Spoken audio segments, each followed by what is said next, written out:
Il existe une histoire que peu connaissent, cachée dans les profondeurs des textes apocryphes et dans les traditions les plus anciennes du judaïsme.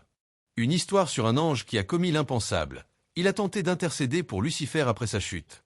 Ce qui est arrivé à cet ange vous laissera sans voix.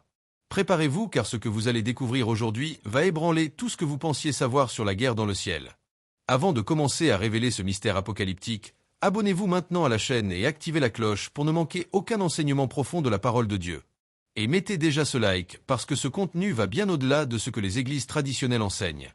Ce que je vais partager avec vous vient de textes anciens, de la tradition rabbinique, d'écrits apocryphes qui ont été délibérément exclus du canon biblique, mais qui révèlent néanmoins des vérités spirituelles profondes sur le royaume céleste. Même si ces textes ne font pas partie de la Bible officielle, ils nous donnent des aperçus fascinants sur la nature des anges, la chute de Lucifer et la justice de Dieu. Commençons par le début. Lucifer n'était pas un ange quelconque. Ézéchiel 28 décrit le roi de Tyr, mais de nombreux théologiens s'accordent à dire que ce texte se réfère également allégoriquement à Lucifer. Tu étais un chérubin oint, protecteur. Je t'avais placé sur la sainte montagne de Dieu. Tu marchais au milieu des pierres étincelantes. Tu as été intègre dans tes voies depuis le jour où tu fus créé, jusqu'à ce que l'iniquité ait été trouvée en toi. Ésaïe 14, 12 à 15 complète le tableau. Comment es-tu tombé du ciel, astre brillant, fils de l'aurore? Comment as-tu été abattu à terre, toi qui foulais les nations? Tu disais en ton cœur, je monterai au ciel, j'élèverai mon trône au-dessus des étoiles de Dieu, je serai semblable au Très-Haut. Mais tu as été précipité dans le séjour des morts. Lucifer était le plus beau, le plus sage, le plus puissant des anges. Il dirigeait l'adoration au ciel. Sa lumière était incomparable. Mais dans son cœur, quelque chose naquit qui n'avait jamais existé auparavant dans la création, l'orgueil. Le désir d'être égal à Dieu. Et ce désir se transforma en rébellion. Apocalypse 12, 7 à 9 nous donne un aperçu de la guerre qui s'ensuivit. Il y eut une guerre dans le ciel. Michel et ses anges combattirent contre le dragon. Le dragon combattit, lui et ses anges, mais il ne fut pas le plus fort, et il ne se trouva plus de place pour eux dans le ciel. Il fut précipité, le grand dragon, le serpent ancien, appelé le diable et Satan, celui qui séduit toute la terre, il fut précipité sur la terre, et ses anges furent précipités avec lui. Si vous suivez cette narration, partagez cette vidéo maintenant. Combien de personnes connaissez-vous qui n'ont jamais entendu parler des mystères de la guerre céleste? Envoyez-la à vos amis, à votre groupe d'église. C'est une révélation qui doit être diffusée. Mais voici ce que peu savent. Selon les textes rabbiniques, en particulier le Midrash et certaines traditions kabbalistiques, lorsque Lucifer fut expulsé, emportant avec lui un tiers des anges du ciel, il y eut un moment d'hésitation parmi les armées célestes. Tous les anges ne comprenaient pas complètement ce qui se passait.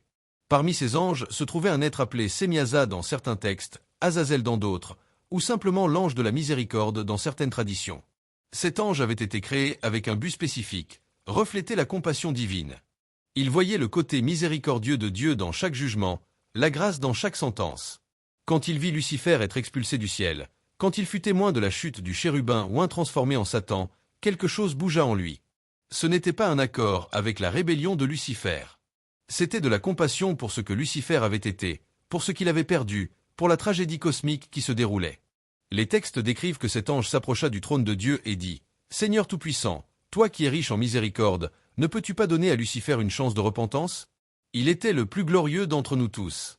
Son péché est grand, mais ta miséricorde n'est-elle pas plus grande que tout péché? Et voici quelque chose qui va vous choquer. Dieu ne rejeta pas immédiatement cette pétition. Le silence remplit le ciel. Les anges retenaient leur souffle. Michel, Gabriel, Raphaël, tous les archanges observaient. Que ferait Dieu? Laissez dans les commentaires ce que vous en pensez jusqu'à présent. Aviez-vous déjà entendu quelque chose à ce sujet? Partagez-nous votre opinion. Selon les traditions, Dieu répondit à l'ange par une question. Comprends-tu la nature de ce que tu demandes? Comprends-tu ce que signifie intercéder pour celui qui a choisi la rébellion consciente contre moi? L'ange, dans sa pureté et son désir de voir la restauration, répondit, « Seigneur, je sais seulement que tu es amour. Et l'amour cherche toujours à racheter. » C'est alors que Dieu révéla quelque chose de profond à l'ange, et à travers lui, à toutes les armées célestes. Il montra à l'ange non seulement ce que Lucifer avait fait, mais ce que Lucifer était devenu. Dieu ouvrit le rideau du temps et montra à l'ange l'avenir que Lucifer choisirait s'il recevait la miséricorde à ce moment-là. L'ange vit Lucifer recevoir le pardon et immédiatement planifier une rébellion encore plus grande. Il le vit utiliser la miséricorde de Dieu comme une faiblesse, transformer la grâce en opportunité de destruction. Il vit que le cœur de Lucifer ne cherchait pas la repentance, mais la domination.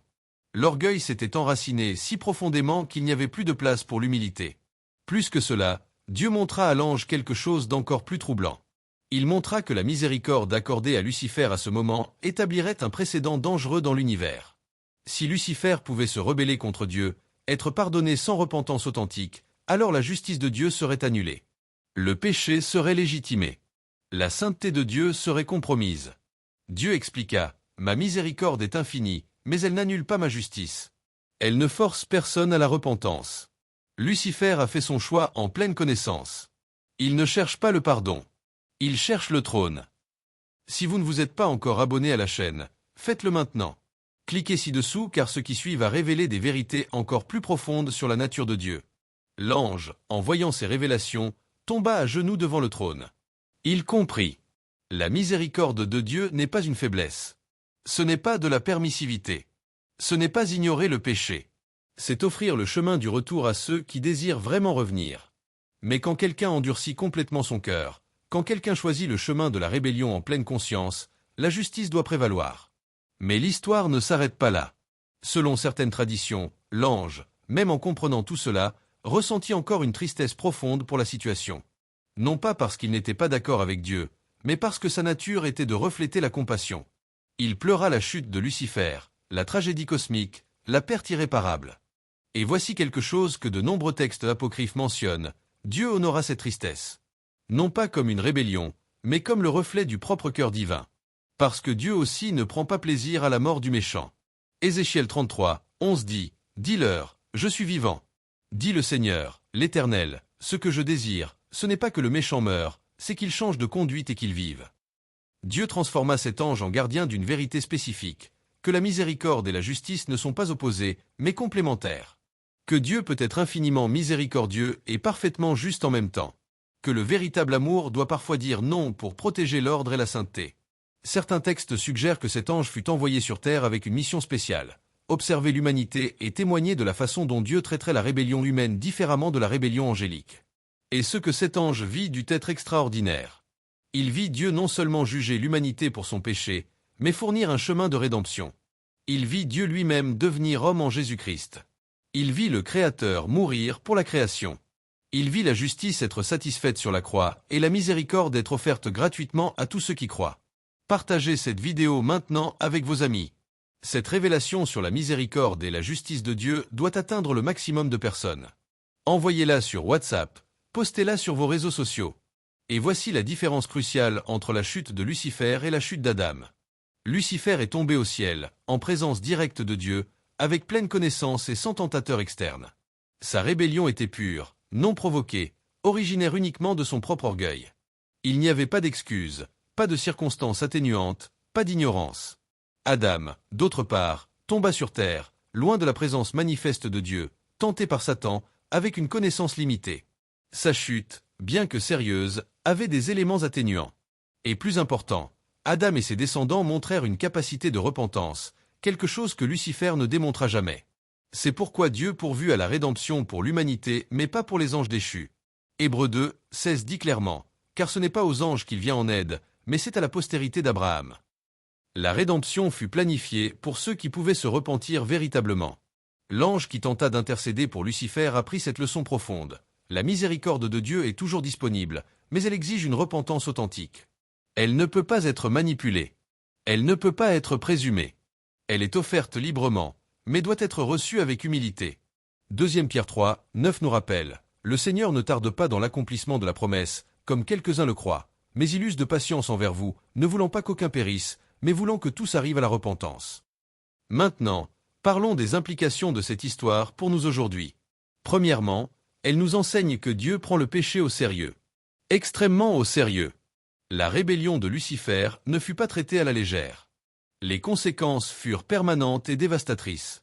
Cela devrait nous faire réfléchir soigneusement à la façon dont nous vivons nos vies. Deuxièmement, elle nous montre que la miséricorde de Dieu a des limites non en quantité, mais en application. Dieu ne manque jamais de miséricorde, mais sa miséricorde n'annule pas le libre arbitre. Si quelqu'un rejette constamment sa grâce, endurcit son cœur et choisit la rébellion, arrive un point où le jugement doit venir. Laissez dans les commentaires, Cette histoire a-t-elle changé votre perspective sur Dieu? Qu'est-ce qui vous a le plus touché? Nous voulons connaître votre opinion. Troisièmement, elle nous révèle que même au ciel, même parmi les anges, il y avait ceux qui ne comprenaient pas totalement les voies de Dieu jusqu'à ce qu'il les révèle.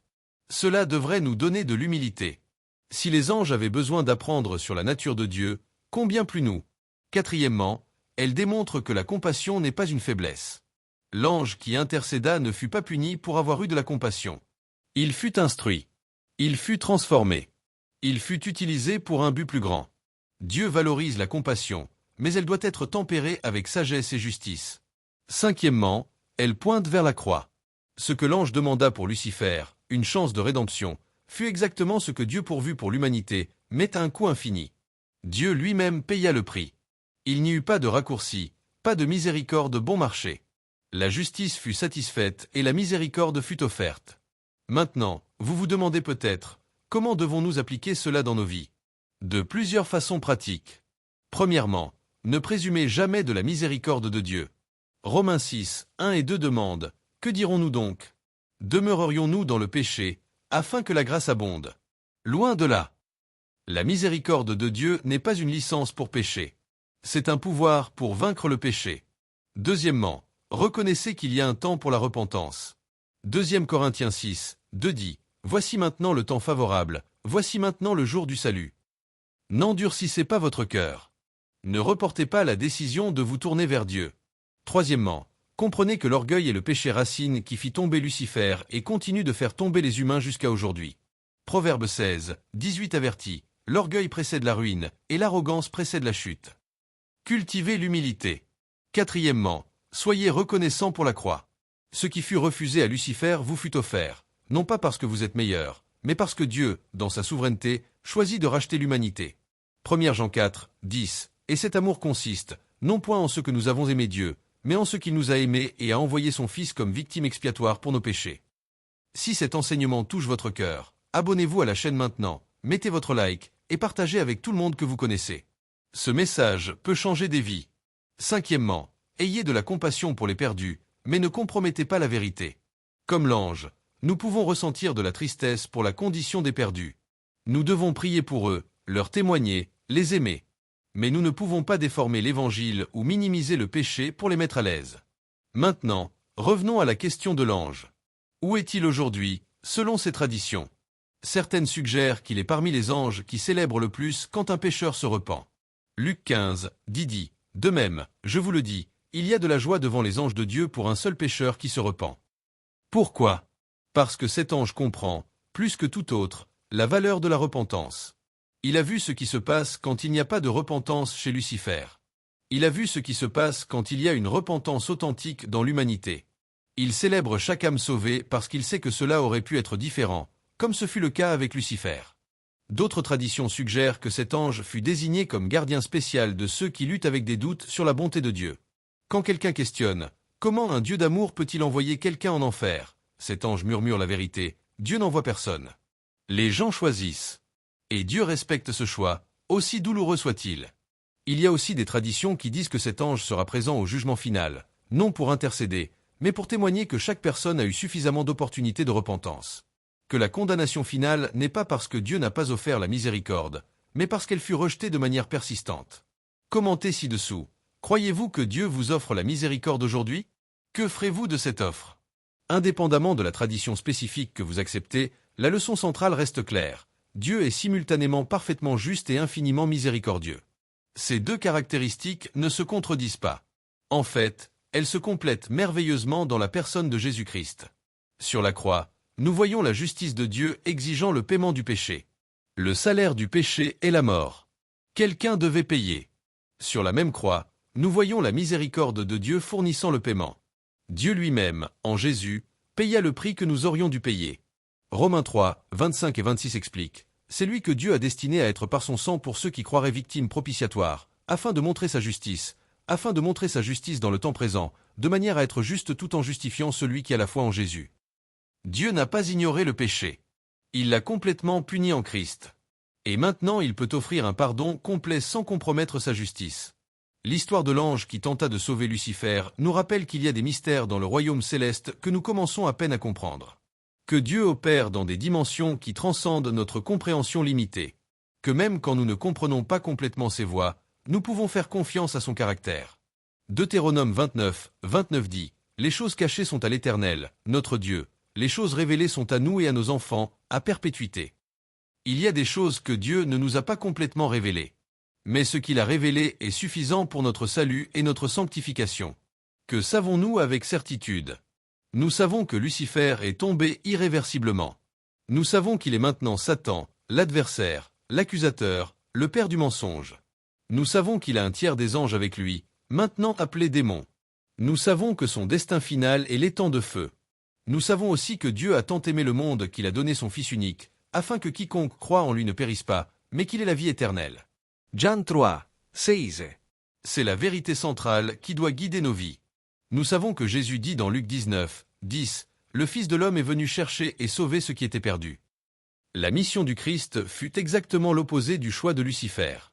Lucifer voulut monter et prendre la place de Dieu. Jésus descendit et prit notre place sur la croix. Philippiens 2, 5 à 8 décrit « Ayez en vous les sentiments qui étaient en Jésus-Christ. Existant en forme de Dieu, il n'a point regardé son égalité avec Dieu comme une proie à arracher, mais il s'est dépouillé lui-même, en prenant une forme de serviteur, en devenant semblable aux hommes.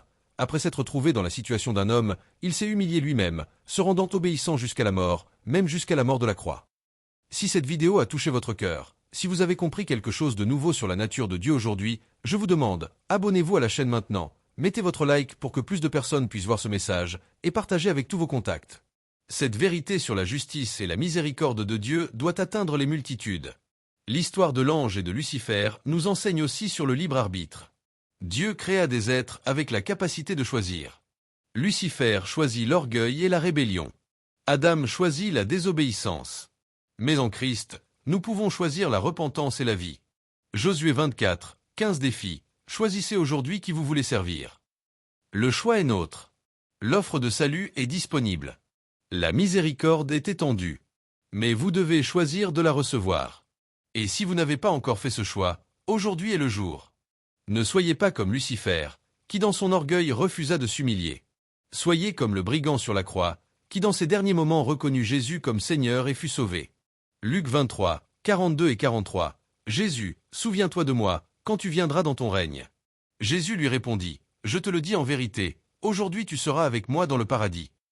Il n'est jamais trop tard tant qu'il y a de la vie. Mais il n'est jamais trop tôt non plus pour prendre la décision la plus importante de votre existence. N'endurcissez pas votre cœur. Ne présumez pas que vous aurez une autre opportunité. Voici maintenant le temps favorable. La chute de Lucifer fut une tragédie cosmique. La tentative d'intercession de l'ange fut une démonstration de compassion divine même face au jugement. La croix du Christ fut la réponse suprême de Dieu au problème du péché. Et votre décision aujourd'hui déterminera votre destin éternel. Que Dieu vous bénisse puissamment. Que vous compreniez à la fois sa justice et sa miséricorde. Que vous choisissiez l'humilité plutôt que l'orgueil, la repentance plutôt que la rébellion, la vie plutôt que la mort. Et que vous partagiez ce message avec tous ceux qui ont besoin d'entendre parler de l'amour extraordinaire de Dieu révélé en Jésus-Christ. Jusqu'à la prochaine vidéo, et que la grâce du Seigneur soit avec vous.